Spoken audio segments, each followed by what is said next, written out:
What up, Wizards? It's Deb from The Place, and today we have a friend. It's PowrDragn, the most powerful dragon in the land. How are you, buddy?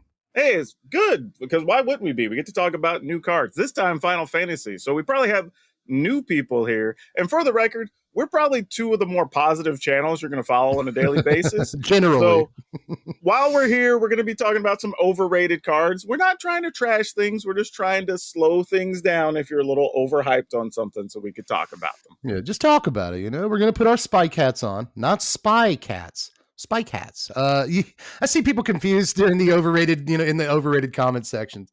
Of course, the comment section is overrated, but in the comment section of these overrated videos, I see a lot of people who say something to the effect of like, man, you guys seemed really excited about these cards during previous season and now you're trashing them, whatever. Well, quick aside, before we really get into it here, I just want to throw out that there is a difference between me being excited about a card as a content creator. I get to play this on stream. I get to build cool decks with this. Maybe I get to play it in Commander. I can think cards are cool or well designed or whatever, but still have some reservations about them when it comes to big boy competitive play. We're going to pull our pants up and put suspenders on and have a serious time. And when you look at some cards seriously, they just might not pan out the way you think they might. I think it's also another level too. Just how we did the underrated cards video, which hop over there and check that out after you're done watching this. Watch it all the way through because it helps both channels. But when you're done, come over there. We have more cards. But just like when we did the underrated cards video, it's not saying that like those cards should be stellar mainstays of the format, whatever. Just like, hey, you're kind of ignoring these and they could be important deck pieces. The same way with the overrated cards. We're not saying these cards will never be played. Right. We're just saying like, hey, before you go spend a bunch of wild cards or a bunch of cash to try to get like 4 copies of this thing, it might be like a one of in a deck, or it might be only for a fringe deck, and it may not be something you need to have for 4 or 5 different decks. That's all. Right. Yeah, it was honestly tougher to find overrated cards, competitively at least, in the Final Fantasy set. I feel like a lot of people love the flavor of the set, love that their favorite characters are showing up. I'm one of those people, but I think a lot of people are maybe disappointed is the correct word to use with the power level overall of this set. But all that said, I was still able to find 5 cards that I think people are kind of freaking out a little too much about. And like you said, doesn't mean they're completely unplayable. They could be role players, but they're not the monster cards that maybe they're already getting the reputation for before release. So that said, I've got 5 I can't wait to talk about, but you are the guest. So you go ahead and go first. What is your number 5 most overrated card? I'm starting at the top here. Number 5, an absolute baddie in Final Fantasy, but absolute virtue. Oh yeah, this is my number 4. There you go. Nice. So we have a backup plan if we had similar cards. So we have some others we can throw in there. But absolute virtue is a 6 colorless. So it's 8 total mana, 6 white, blue for an 8/8 Avatar Warrior. This spell can't be countered, which is awesome for spending that much mana. It does have flying, and you have protection from each of your opponents, meaning you can't be dealt damage, enchanted, or targeted by anything controlled by your opponents. The thing about this card, I think when you read it, people go, oh, God, I'm protected from all the stuff my opponent's going to do. Yeah, but this card doesn't have any protection. Right. Like, now, I will say this. If you're playing against, like, mono green, unless they have, like, a death touch thing they're going to fight this with or something, they don't have a lot of great ways to get rid of it. Yeah. But against white, black, maybe red to some extent. Some extent. Hard for them to get rid of big 8/8s. Like, but there's enough of the blue's just playing a bunch of bounce stuff these days, even stuff in this set. So you spend a lot of mana, gets bounced. However, I will say this for the card. There are some scenarios, because I played a deck recently, that you can give other creatures hexproof and blah, blah, blah. So like you can make it very difficult to get this off the battlefield, and it can have some roughly game-ending implications in some cases. But we also are still seeing a lot of sweepers. Hell, I think there were 2 more in this set that get rid of all creatures or deal damage to all creatures or whatever. So it's a tough card to deal with, but I don't think it's the scary hype worthy that everybody was saying. When they read it, they're like, oh my God, how do you get rid of this? This is going to end game forever. Like, the number of cards that effectively blue-white control decks have gotten over the last 3 years that still don't see a lot of play? Yeah, like Horned Crazy. Lock Whale is really good. It does not see enough play, and there's a bunch like that.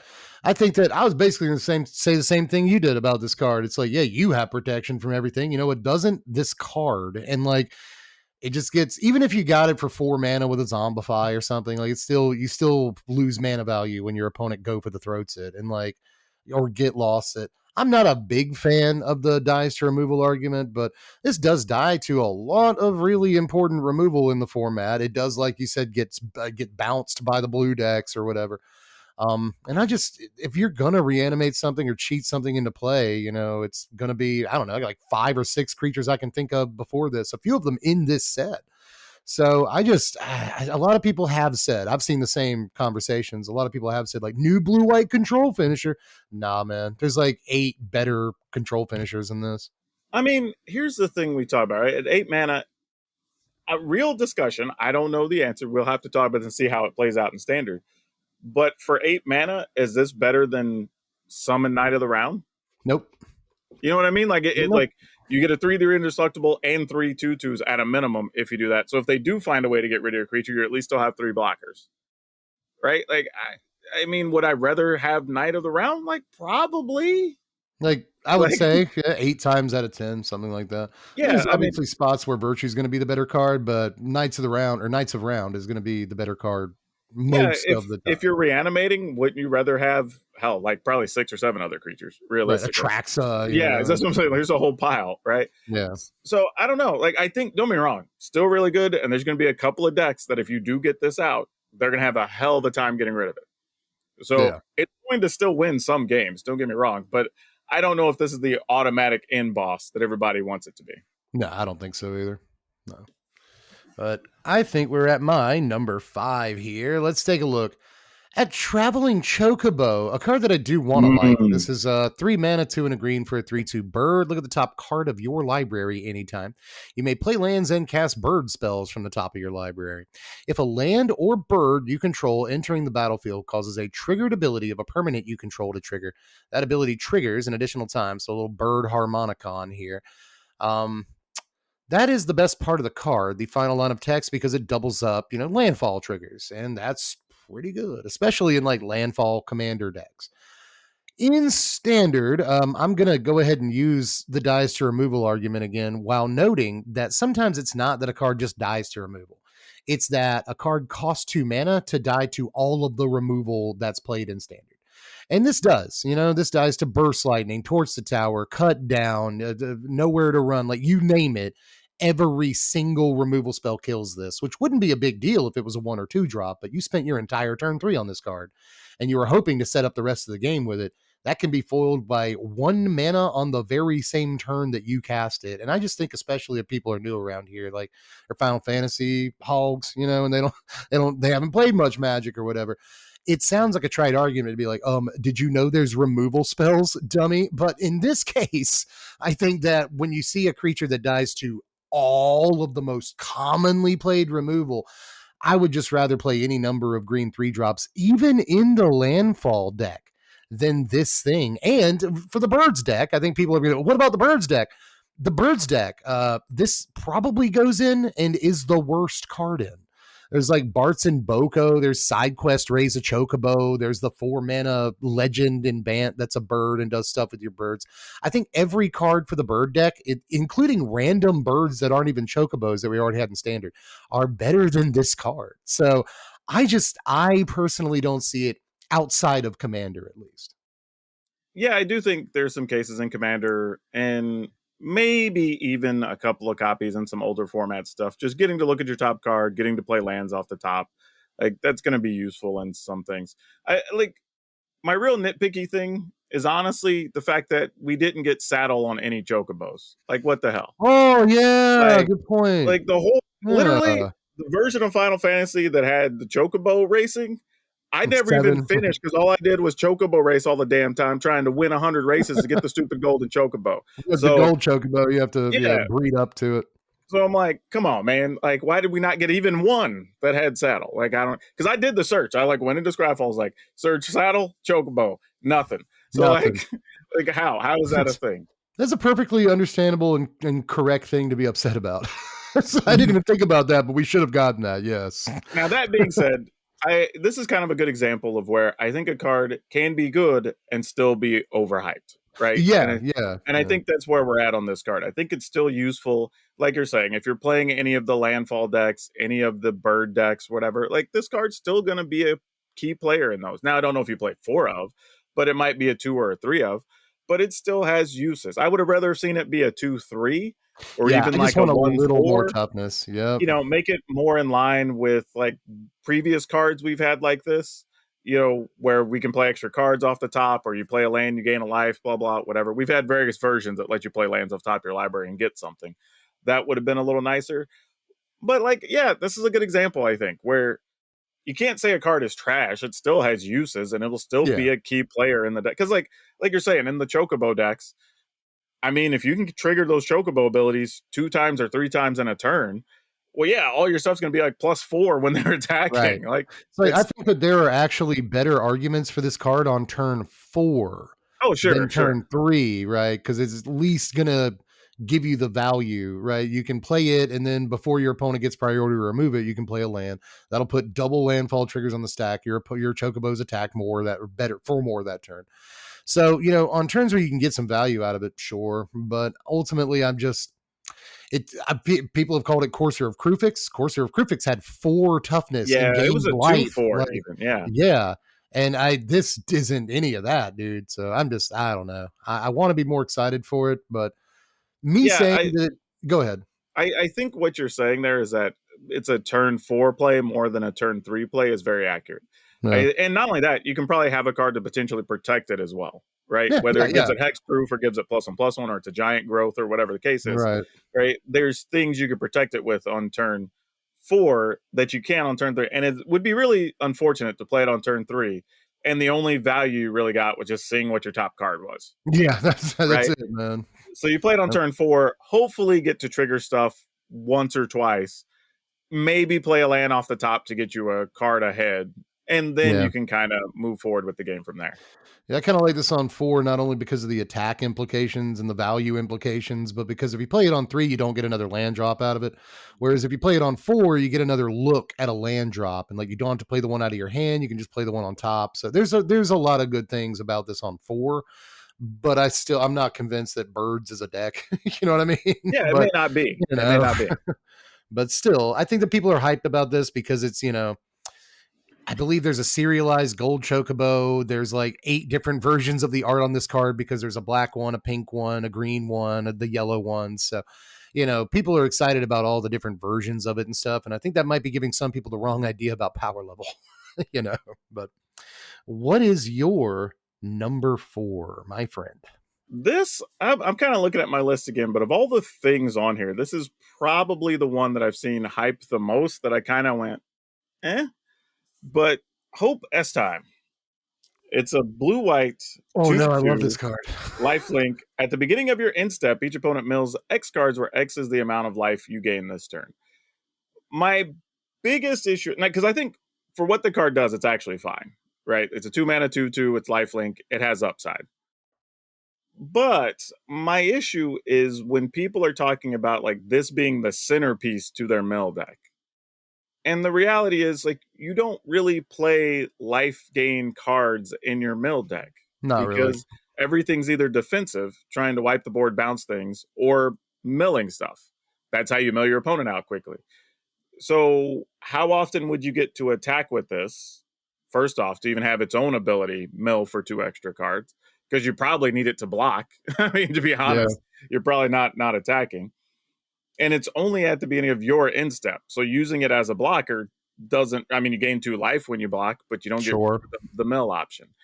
And we have a pile of cards that are good at milling the opponent anyway. Hell, we even got the crystal in this set if you want to play Yeah, that, right? much better mill card. Yeah, so there's just no reason to play this is my problem. Like you can play your counters, you can play your bounce spells.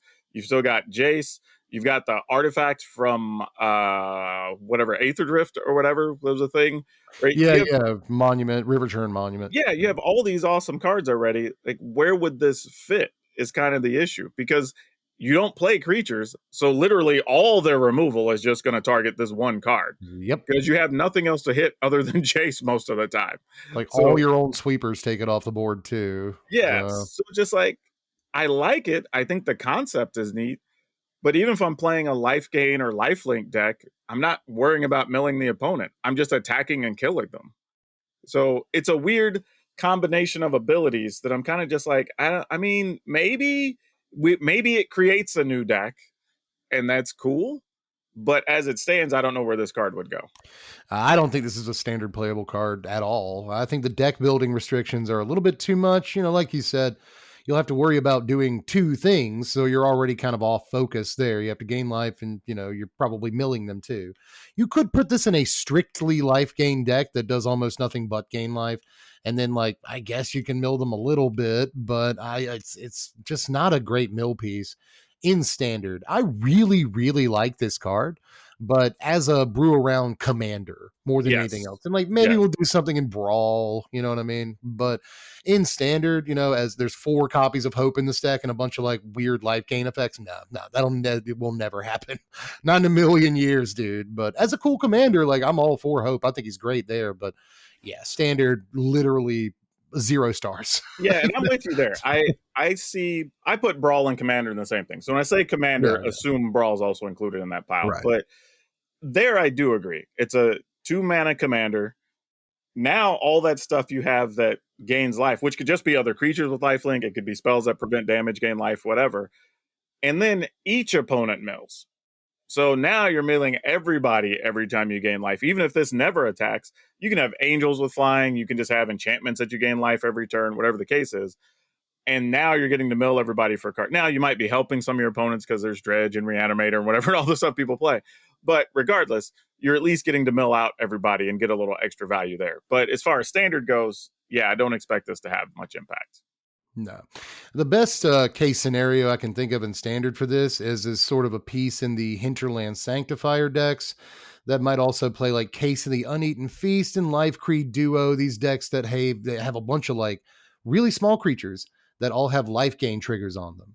Maybe then, but even then, the black-white version of that deck with Raise the Past that just kills you with Starscape Cleric on turn 4, that's gonna be better than any potential, blue-white life gain build with a bunch of small creatures, I would assume. So again, it's just kind of DOA in terms of maybe the best use case for it in standard too, because there's just a better use case. So I'm not convinced on this one either, but I can't wait to get to Commander and with it. There's a bunch of cards like that in this set though. That's fair. That's fair. Now, this would be my number 4, but my number 4 was Absolute Virtue. That said, you've got an extra card. Yeah, so I planned for this because we haven't really had this happen before where we had stuff that's just way too low or whatever. So I figured this time we'll have some backups we can talk about that are just fun that maybe didn't make the list. And honestly, this is one we should probably talk about because it's been a long time since we've had this type of card. But Vanille, Cheerful, Icy, or Lassie, as I was told. And then Fang, Fearless Lassie, that turns into Ragnarok. Right. Because I think people want to know, is it worth trying to put these cards together? And honestly, it's going to be a little tougher than I think people think it is. Right? Because you got a 3. Let's start with Fang. Because Fang's a 3 mana, 2/3, 2 and a black.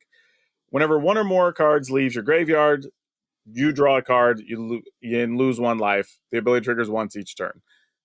Obviously, here, if you're going to play it with something, it's like an Insidious Roots type deck or whatever, right? Where you're already wanting to remove creatures from your graveyard.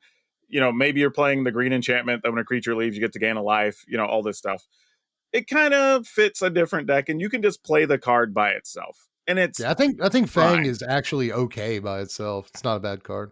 Yeah, and then they made Vanille to where all right, kind of works together, right? It's a 3 mana or 4 mana, so it's 3 and a green for a 3/2.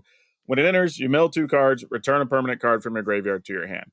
Now, this also works in those decks because one of the problems that Insidious Roots has is sometimes you mill over your Insidious Roots and you can't get it back easily. Yep, and this just says permanent card. So yeah, you can get your Tyvar back with it too if you mill that. So that's not bad. Now, the other issue here, too, is this isn't an automatic thing where you get to put them together to turn them into Ragnarok. You still have to have 5 mana. on Yeah. top of it, which it's fine, but it's also at the beginning of your first main phase.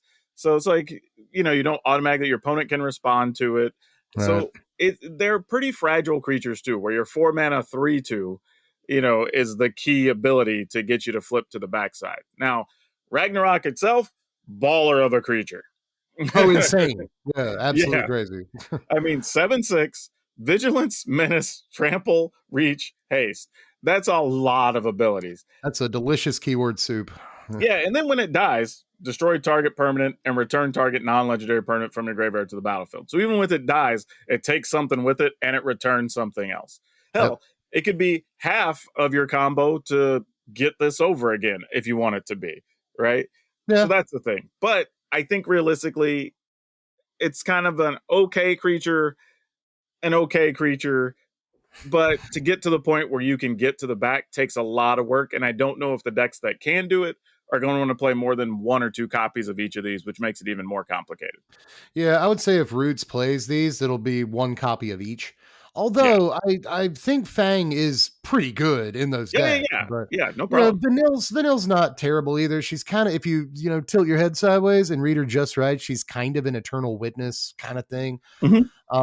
The problem with both of these guys, though, is I think that these stat lines just aren't good at all for this mana cost in standard right now. They're both really, really fragile. They both have ways of replacing themselves. And at least in Fang's case, he can replace himself multiple times. So there are things I like about these cards, but like you said, man, it feels like more of a one of than like I'm going to make the entire deck about merging these two cards.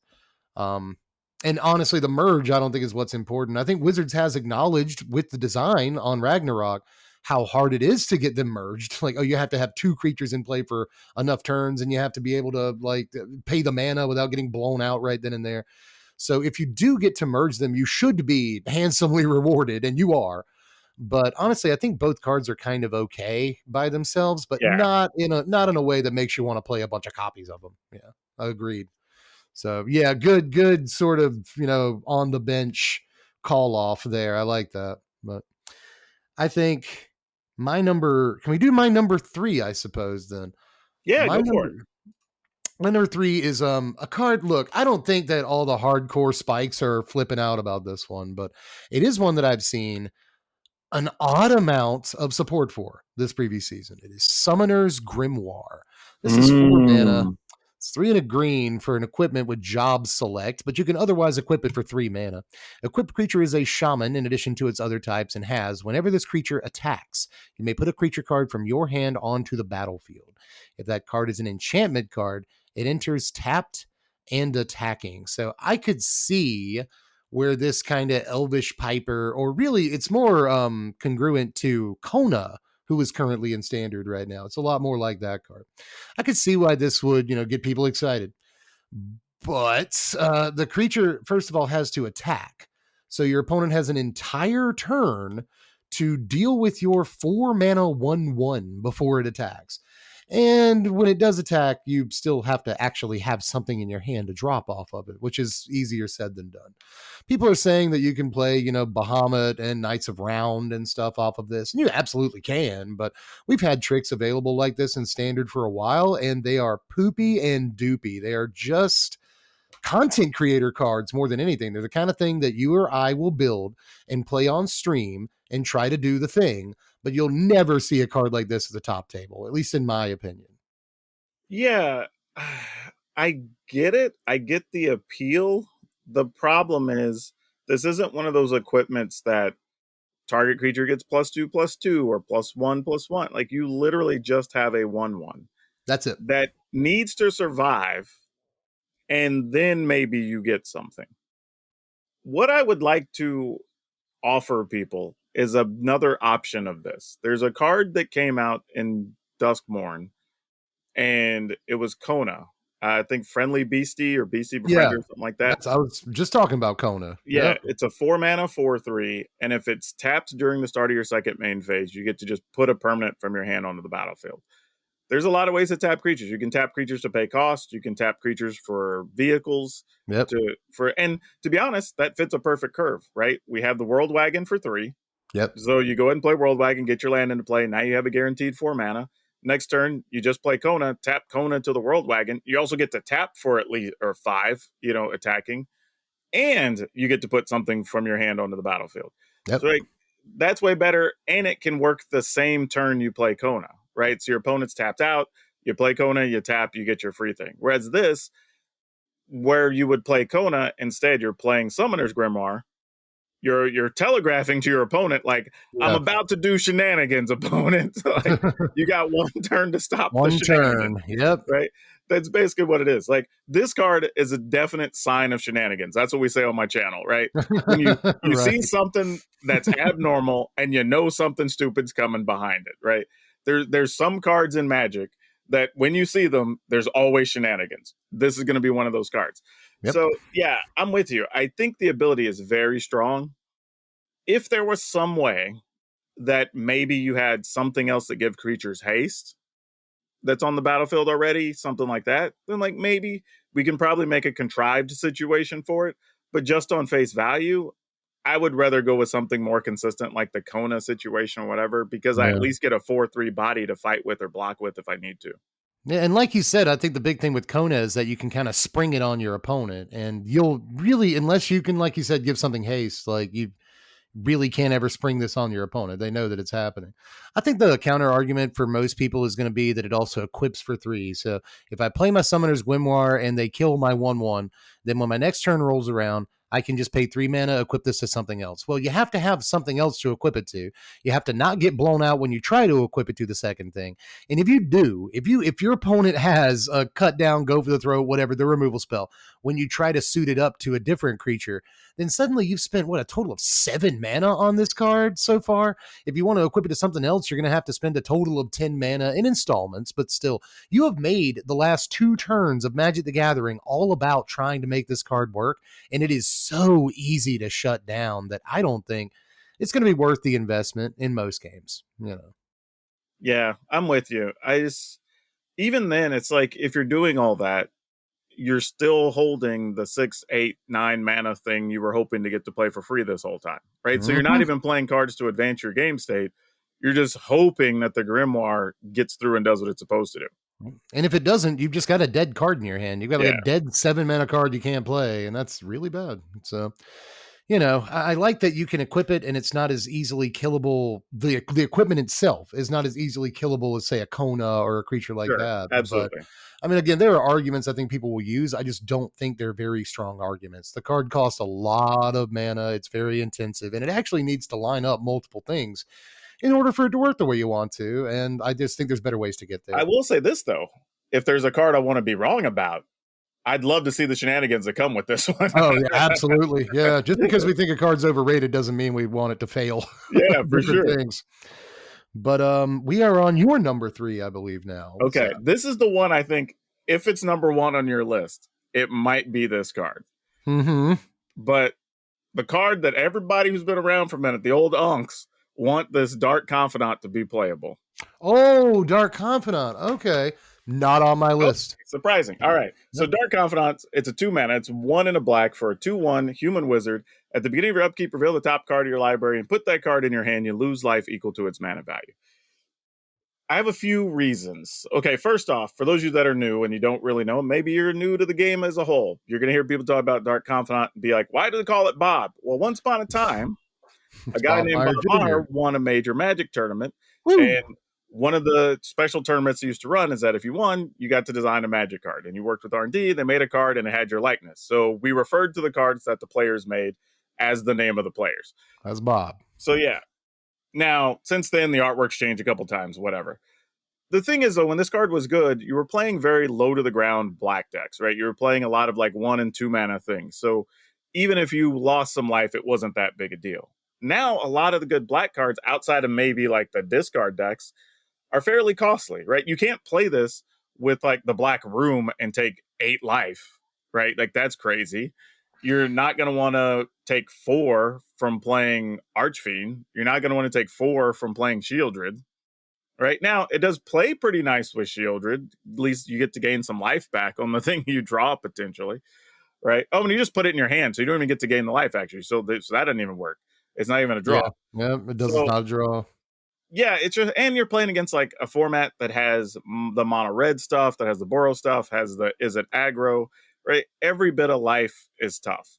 And think about the fact that we have Caustic Bronco already, right? It's a 2 mana 2/2, so it's a bigger toughness, and you get the option on when you lose life, right? Like you Yeah. could saddle it and attack, and your opponent might lose life instead of you potentially. And we don't even barely play that, right? Like that gets some fringe play here or there, but we don't even see it all that often. So I don't think Dark Confidant has a real shot on barring some deck that has a lot of maybe like clerics and something to gain a bunch of life or whatever to justify this. But I will throw in the fact it does count as a wizard. And we do have some cards that want you to control so many wizards and whatever now. So like maybe it has some fringe play there, but I wouldn't be trying to squeeze this into a deck right now. I don't think we're going to argue, but I am going to push back a little bit. Sure. Okay, so we're both ancient grandpas of grandpas. We've been playing for a long time, and you were around when Bob was, you know, originally conceived. I've had And I think conversations with Bob. like see, for there you real. go. Wow, I have not. I cannot say that. I I've actually done business with Bob because he was owner of one of the big gaming distributors for a while. if you remember when that card came out, you did have a lot of spikes, a lot of tournament players who understood what Bob was trying to do with his design and trusted Bob and turned out to be correct in the long run because this was a very powerful card for 10 years. Was important in modern for 6 years. Yeah. A very, very good card in even on older formats. But there were still, when this card was first revealed forever ago now, a contingency of people who didn't like it, who thought it would be bad and blah, blah, blah. And I am feeling, not because of what you've said, but because of the majority of the community's kind of take on this card so far, I am feeling some deja vu a little bit because I think this card is still just like it was 17 years ago. I feel like this card is still better than it appears. Even in today's standard, power creep is a thing. We're doing different stuff than we did back then. Standard is fast, right? These are true statements, but I think there's still ways this card lines up that I kind of like. First of all, the original decks with Dark Confidant were not necessarily super low to the ground decks. Those decks played 4 drops, you know, and those Sure, decks also but like a 4 to 6 of them. They weren't playing the rooms, the shieldrids, yeah. the archfiends, you know. If there's one thing that you're 100% right on there, it's that like Unholy Annex, you kind of you want to play the cards together because they're similar cards. But if you hit an Unholy Annex off of Bob, you go from 20 to 12 on Yeah, turn like 3. you don't want to do that. You cannot do that against Corey Steelcutter. You cannot do that. So you have to choose one. But I'll say this about that. There is definitely, it looks like, a life loss black deck in standard, an aggro deck. We used to have a word for this, but it'll get you banned off YouTube if you say, but we used to have a word for the I'm going to lose life very fast mono black aggro deck. And it looks like they're trying to put that back together. We've got Cecil, the 1-drop from Final Fantasy that is basically Jackal Pup, but a 2/3. He flips over into a lifelink guy later in the game. But we've also got the Last Ride from Ether Drift, which is effectively just Death's Shadow on a vehicle. So there's a mono black aggro deck that's trying to lose a lot of life right now. And I think that along with Caustic Bronco, you know, this could be in the 2-drop slot. There's also, I think it's not Skittering Surveyor, it's something Surveyor. This guy's from Tarkir Dragonstorm. He's a 2-mana 1/3, right? You can lose a life during your combat step and either Bitter Blossom or put a counter on him. So there's some really good aggressive life loss stuff in black. And I think Bob goes very well in those decks.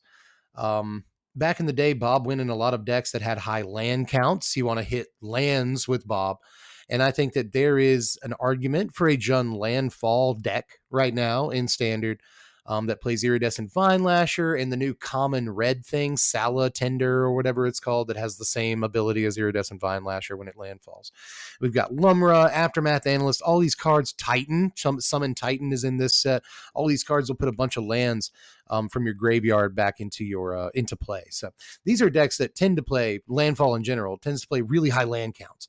And Bob works really well in those decks too. So I think between that Life Loss black deck and maybe a landfall build or something like that, or just anything that plays high land counts, we've got an argument for Bob. We might have to adjust the top end of our curves a little bit, but I think there's arguments for Bob right now. I would say, maybe the hyper aggro black deck might be your one chance.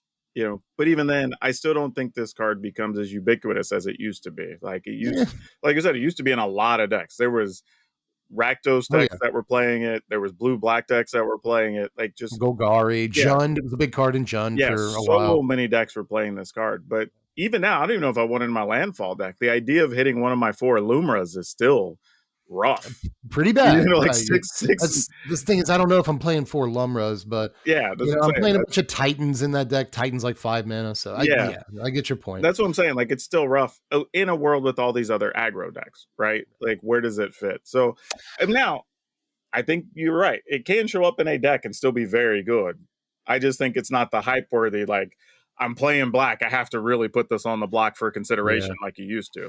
Yeah, I mean, to your point, I will say that Wizards decided it was okay to reprint this card in Standard, and I think that should actually tell you something. Yeah, good point. Wizards needs to sell packs of this extremely expensive set, and they need to sell packs to people other than Final Fantasy folk.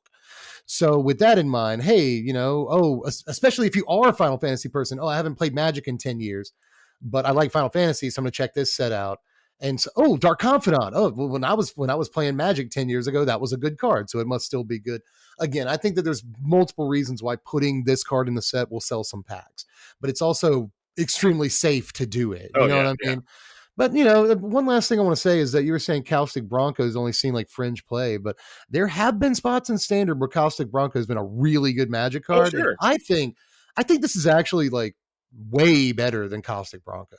Like you guaranteed get the value every turn. The reason I think they're different is because I can still play Caustic Bronco in decks that look similar to current mono black decks, right? I can't say play the Dark Confidant there, and I'm potentially going to deal damage to my opponent with the Caustic Bronco. Right. Yeah. Whereas Bob doesn't really attack or block very well, and Caustic Bronco can eventually, I think it can fly when you saddle it or something like that. I forget how it works. You just switch the option of you losing life to your opponent losing life. To your opponent losing life. Yeah. Okay. I couldn't remember. So these cards both get through at about the same rate. They're both 2 mana, 2 power guys, bears basically.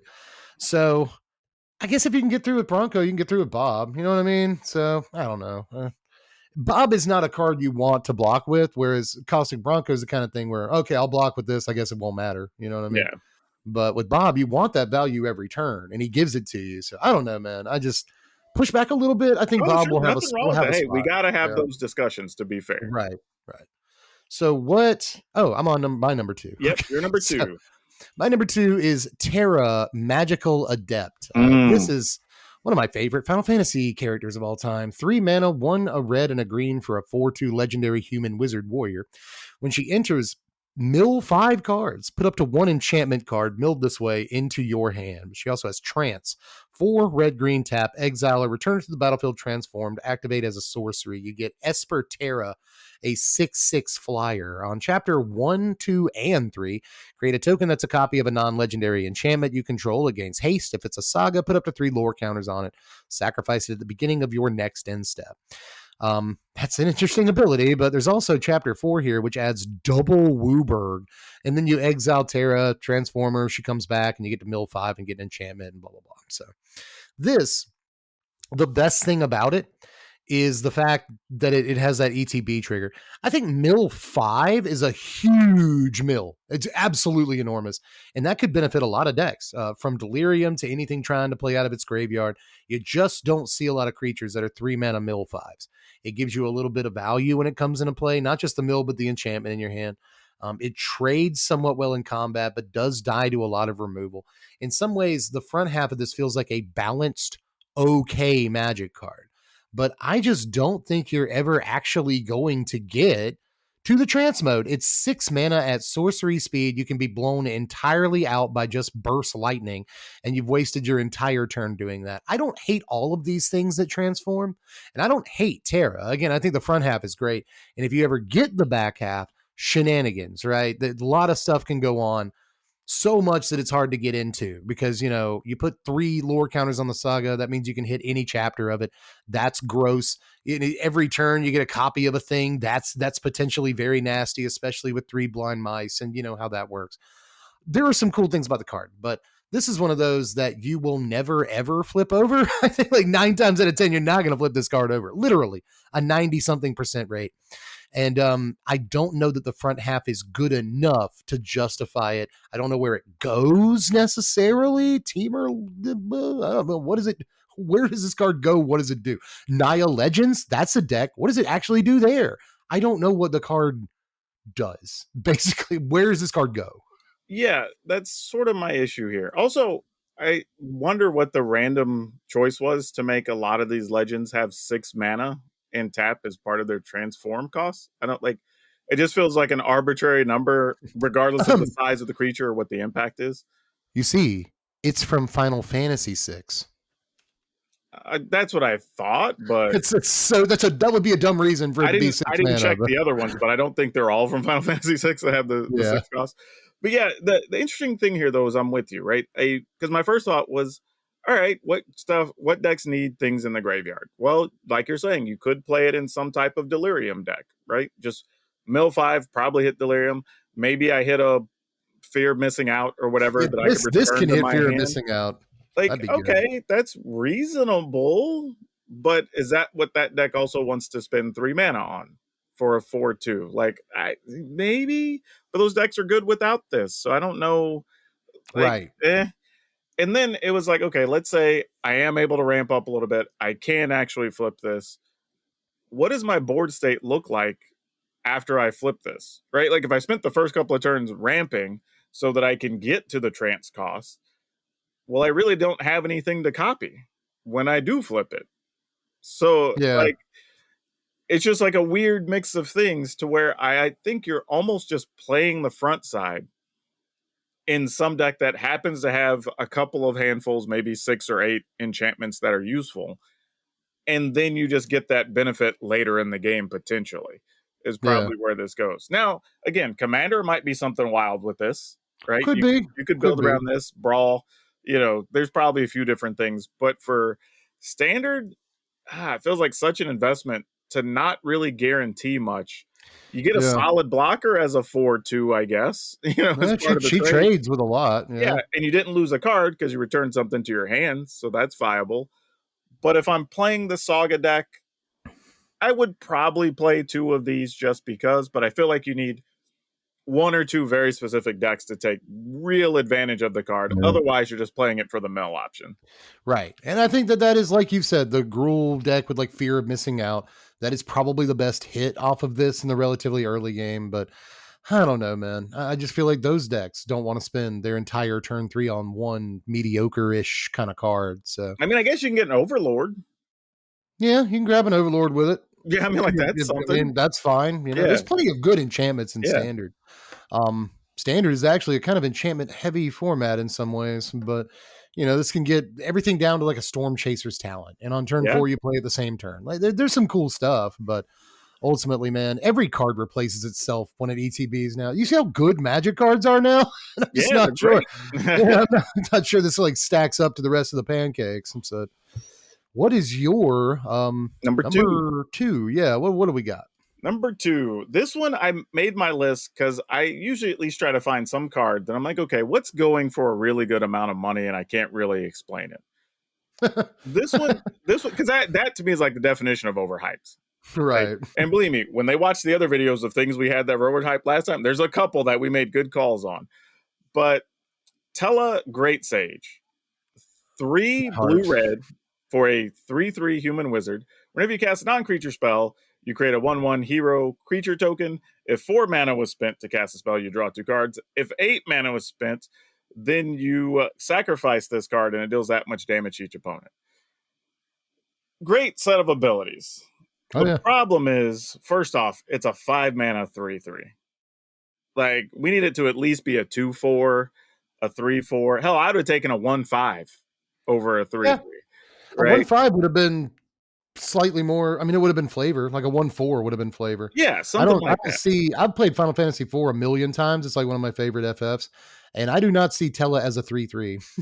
not Yeah, not at just all. But just the 3/3, like, while it's a reasonable blocker, it just like that's so much to spend to get nothing basically off this card. Right? yeah, Turn 5, you're playing a 3/3, hoping it survives so that you can at least get a 1/1 hero token.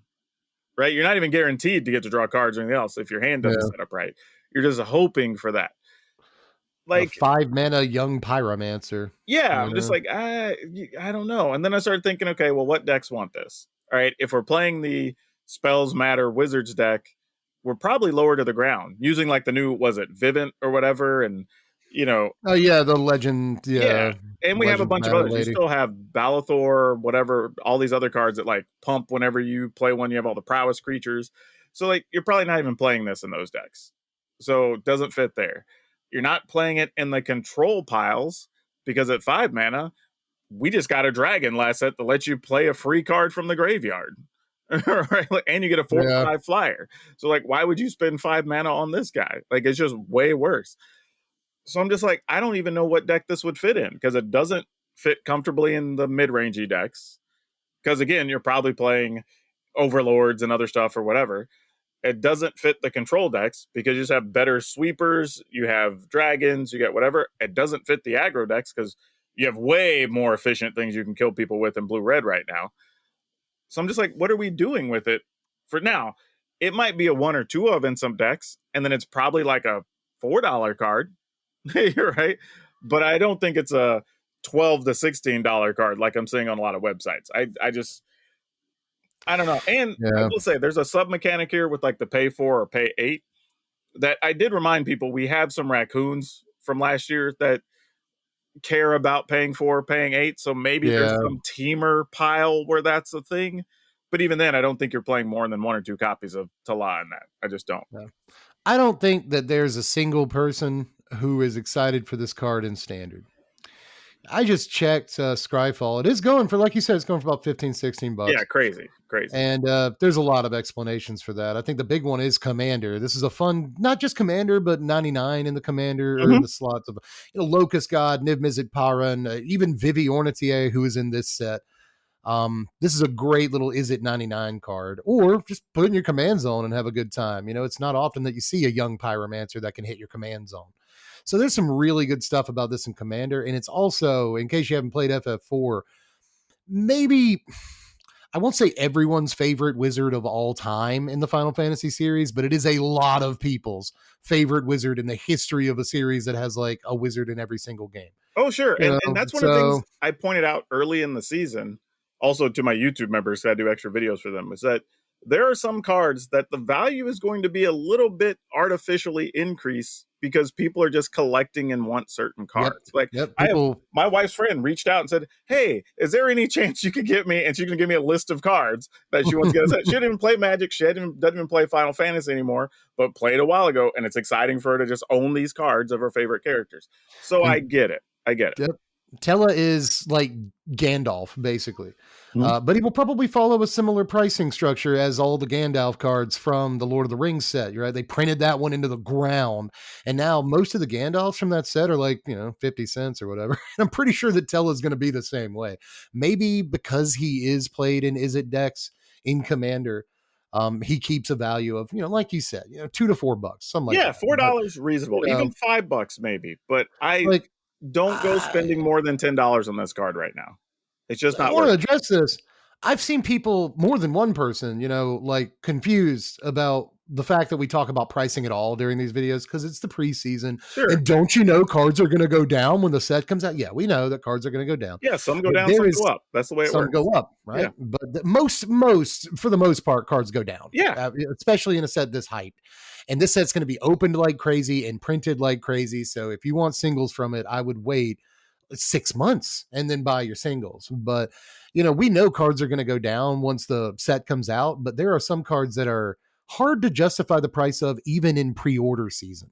And I Exactly. think, $16 is kind of a lot for this card. As much as I love Tellah. When it comes to the pricing, that argument, there are some cards it's worth calling out because the expected price drop is a valley, right? Right. Like, yeah, we're going off a cliff with when cards we're like when we're this. saying something like Elspeth Stormslayer from the last set, like I knew Elspeth was still going to stay valuable, so we can talk about the price of like, all right, if you spent $35 on Elspeth and it drops to 30, oh well, that's not that big a deal.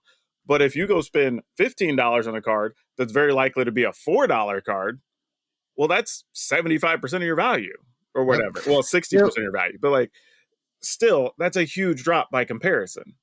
When we talked about Elspeth Stormslayer last, she was $60. She's now lost half of her value. She's Yeah, even then. $31. Yeah.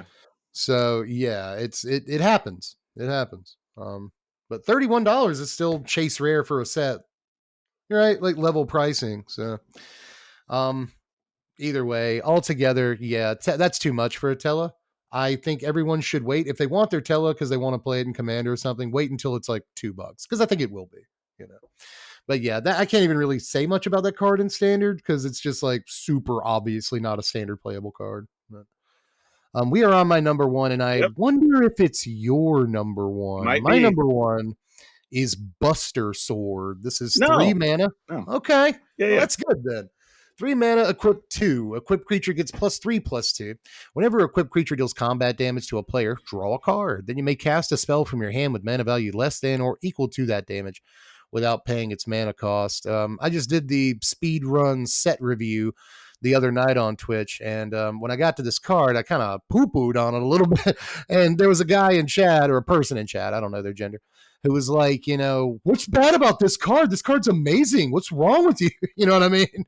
And I think even some longtime Magic players might kind of get overhyped about this card. You don't necessarily have to be new around here to like this card. I think it's cool reference. I love Final Fantasy VII more than the next guy, but at the same time, 3 mana to get it in play is a lot. That's your entire turn 3, and you can't even equip it that turn unless you've got some kind of special ability that does that, which is not guaranteed, even in the equipment decks. We've got a 2 mana guy in red now from this set that whenever he attacks, he allows you to just equip something for free. That guy's awesome. No guarantee that guy didn't get blown off the table on turn 2. No guarantee that he still can't get blocked pretty easily by, say, a Preacher of the Schism, even if you equip the Buster Sword. This doesn't give them any sort of evasion, doesn't give them trample, does not make them more likely to deal combat damage. A +3/+2 boost is not that big. You still have to hit for combat damage to do anything, and then the best thing it actually does is draw a card. I have seen people really confused about what this does. People, for whatever reason, skip the mana value less than clause and think that this allows you to just play any card from your hand that you want. That's not what this card says. You get to you get to throw something down with mana value equal to or less than the damage the creature dealt. So even if you're somehow able to devise a way to give the creature trample and it tramples over for 2 damage, you only get to cast a 2-drop. This is good value, but even in equipment's deck, let's say there's an equipment's deck in Standard, you got to do better than this. I think 9 times out of 10, you have to do even better than a card like this. This is not as good as the old school swords. I see people comparing it to the old school swords. This does not give any form of protection whatsoever, which is the best part of those basically every time. So I'm done whinging about the card for now. I may have more to whinge about in a minute, but how do you feel about Buster Sword? I think the thing is, making the comparison to the other swords is a little bit tough because those others at least had some level of protection, especially if you played the protection from black or white ones in current Standard. Right. It's just going to make it hard to kill the creatures, right? Regardless of what the abilities were on those swords. I do think that this one makes your creature at least a must block card every time, right? Because now, even if it's just like a 5-power creature or whatever, you're not ever going to want to just like, I guess I need to take 5 this turn or whatever, because the threat of right now in Magic, a 5-mana thing could be who knows what. Like, you know what I mean? Like, right, it could be all kinds of things that are devastating. Hell, it could be planeswalkers for that matter, right? So you're not gonna ever want. So that I do like that. All right, whatever you put it on, and let's assume you're playing the equipment deck, so it's probably like a 6 or 7 power creature. Like it becomes a real must block thing, Yeah. but it's not automatic that it's going to have a lot of value. Whereas like the other ones were like deal damage, untap stuff, draw a card, get a thing out of the graveyard, do Right. it right. Had all these And other, they're like almost guaranteed to hit against whatever decks you play them against because of the yeah, protection, you know. just had all these other built-in abilities. I think though it will be a key part of the equipment decks for sure, for obvious reasons. You know, especially if you have other stuff that's already giving you flying or trample or whatever. Then you're just all right. Now I'm just playing free equipment and drawing cards constantly, which is fine. But yeah, I don't know what those decks need to look like just yet because that's always kind of been the issue with equipment decks is how many cards are actual non-equipment spells and how many are actual equipment because you don't want, Always been the problem. yeah, you don't want Right. a bunch of creatures on the battlefield or cards on the battlefield that care about equipment and you don't have enough. Or you draw the equipment and 2 creatures and they get dealt with, and then you're just sitting with a bunch of nothing, right? So it's going to be interesting to see. I think this is another example of where a card's good, a card is playable, but it can still be overhyped. And I think Yeah. that's kind of where we are on this one. I think the best thing about this is the fact that it's a good stick. You know, like it's Yeah. +3/+2 on any creature, which is not, I'll say again, I don't think that's a huge bonus, but it makes your Lawn Orwell swing for 4, so it's okay. But my real issue with this again is that I'm not bagging on the idea of an equipments deck. I think there might be an equipments deck with, Cloud or Steiner or some of these job select equipments. Job select kind of gets around the problem equipments decks sometimes have where they have to play both creatures and equipment. So again, I think that there's some good calls in this set for an equipment deck. I'm just not sure this is one. So let's get in the weeds for just a second. I'm not going to spend too long on this, I promise. Let's think about that line I was just saying a second ago, where you've got, I think his name is Robald or something like that. He's 2 mana, 1 on a red for a 2/2. When he attacks, throw an equipment on something you control. It can be him too. So if I go 1 drop into Robald into turn 3 Buster Sword, all right, that sounds like a really good. Okay. I'm hoping that my opponent doesn't kill my Robald on turn Oh, 2. sure. Yeah. Right. But my opponent can also try to kill my Robald on turn 3 when I go to equip the Buster Sword. They have multiple turns to take out whatever, in that one line. They have multiple turns to take out the best way you can equip this in standard right now. If you can't equip it for free, then suddenly you play it on turn 3, do nothing else with your turn. And then on turn 4, you spend 2 mana equipping this, possibly get blown out. But even if you don't, there's a very high likelihood that they have just a chump blocker on turn 4 to block your Buster Sword guy. So again, I think the way this actually lines up in practicality is going to be But I also is not think, going to work. but I also think there's like 2 and 3 mana clouds and other stuff that like if that's what the board state looks like, you're just doing other stuff on turn 3. And then Hopefully. just setting up other things to eventually either get to put an equipment on the battlefield for free or equip it for free whenever you play it or blah blah whatever. Because there's all the new things that care about equipment do a bunch of different things. So I think it's one of those things until we see it in action, it's going to be hard to figure out what that deck really looks like. Yeah, this is the one I'm most nervous about coming back to review next time. Because a lot of people are convinced that this card is ludicrous, and I'm not one of them. No, I think it's good. Like I said, I'm not going to say it's a bad card. I just, the hype's really high on it. It sure is. But that said, what could possibly be more hype? What is your number 1? If there was ever a meme on a Magic card that wasn't a secret layer, I'm assuming it's Jumbo Cactuar. I knew it was going to be Jumbo Cactuar. Okay, yeah, all right. Like I mean, it's the memeiest card we've ever had, right? But it's a 7 mana, 5 green, a 7 mana, 1/7 plant that whenever it attacks, it gets 9,999 power until Quad end of turn. 9s. Yeah, so it just becomes 1,007. Like it's such a weird card because it's one of those cards where it's like it's not trash, but it's not good either.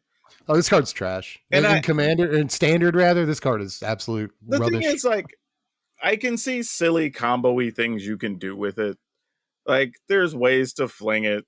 There's ways. I was gonna say, yeah, fling is the thing. Yeah, there's ways to just like gain life equal to its power. Blah blah blah. Like, there's all these things, but it is 7 mana. So unless you have like a fun trick to put it into play, whether you're talking about like Smuggler Surprise or some Reanimator thing, Like it takes some setup. And then ultimately at the end of the day, while it is a great blocker at 1/7, it is susceptible to a lot of stuff considering the amount of setup you have to play, because you're probably not doing a lot leading up to that is the bad part. So like it's neat, it's fun. I get the flavor, I get why it's in the set, but I can't see more than maybe one deck that this is going to be even a reasonable player of a card in there, right? And And that would be your best case scenario. I don't even really see one deck. I mean, like you said, the number one thing with this is flinging it. But I mean, look at every hoop you're jumping through. Like, I potentially have to give a creature haste, you know, like I have to give creatures haste, and I have to have the fling in my hand, and I have to have the mana to get this out and fling it in the same turn or whatever. You know what I mean? I feel like any setup that requires the cactuar to be on the table for an entire turn before you can fling it is probably not one that's going to work very well. But for all I know, you know, your opponent just doesn't have a good removal spell for it. You guarantee an attack with it. You just win the game because you can give it trample or something like that. You know, like there are definitely ways to win. I just feel like, God, in this series of videos for this set, we've talked about, you know, a little bit of Bahamut, even though it wasn't a pick of either of ours. We've talked about Knights of the Round. We've talked, or Knights of Round. Yeah. There's no E in that card. Yeah, I do the same thing. When other people say it. But like we've talked about Summon Leviathan. We've talked about other ridiculous reanimator things like Atraxa, Valgavoth, Tally. And this is just nowhere near any of those, you know. As far as what you can ramp into, you want this or you want a Vaultborn Tyrant? Because I know which one I'm going to choose, you know.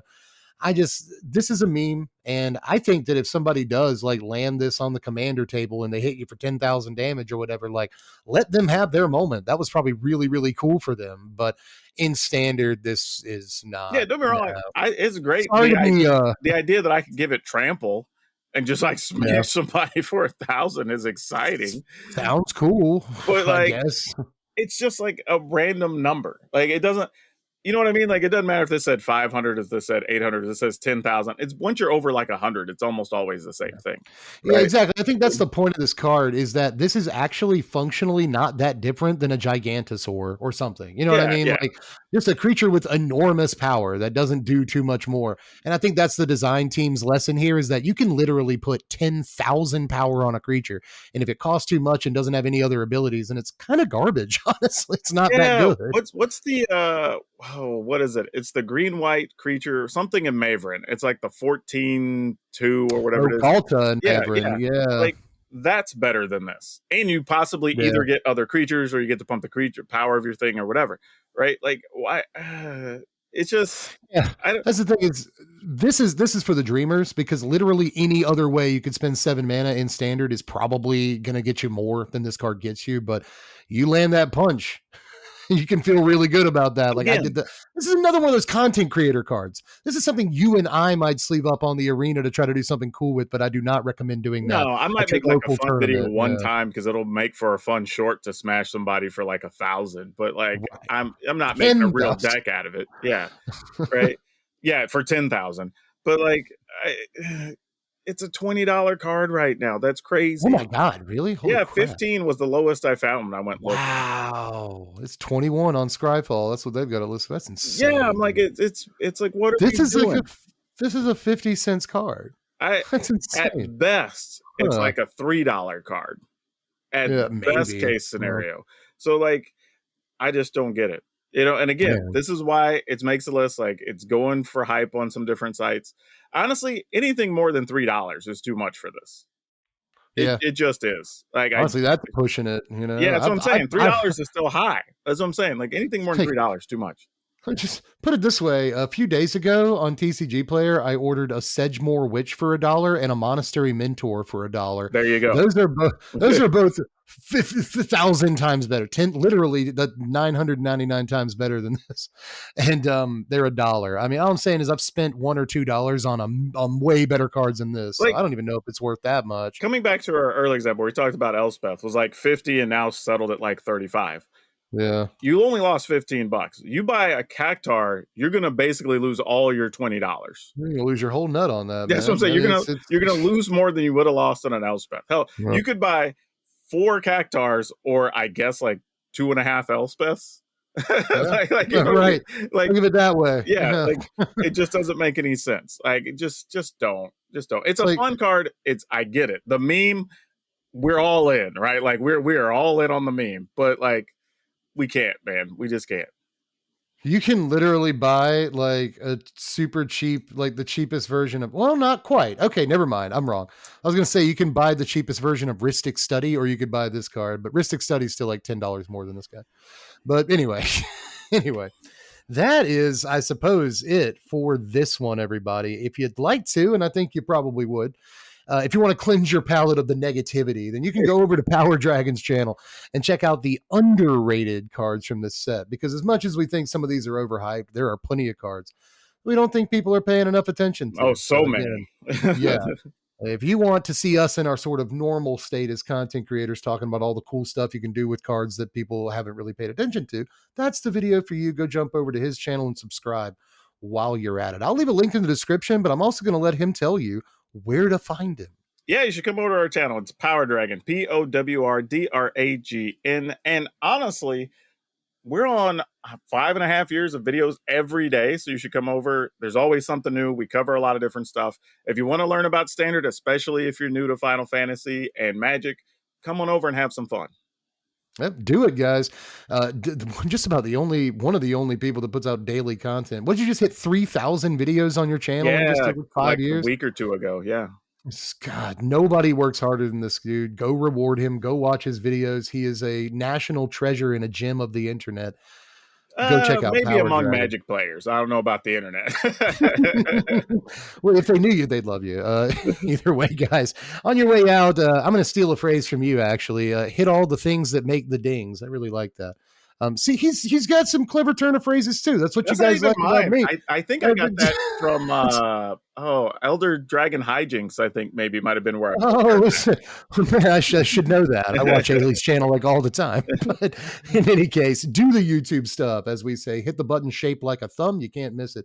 Hit the subscribe button. I hear it does freaky things when you hit it. And you can also check out the Patreon. It's just $1 a month to support the channel. And I really couldn't be doing this without the Patreon. And when you pay that $1 a month, you can obviously vote on what stuff we do. So if you're excited about Final Fantasy, you want to see some specific decks, we're going to be doing both Commander and Standard content this season. So throw $1 into the pot. Nothing is $1 anymore. You can't get a soda for $1 at the gas station, but you can support the channel for just $1 a month, and I think that we're worth it. But anyway, guys, for PowrDragn, I am Dev from the place. Thanks for watching, Wizards. Spread love and be kind.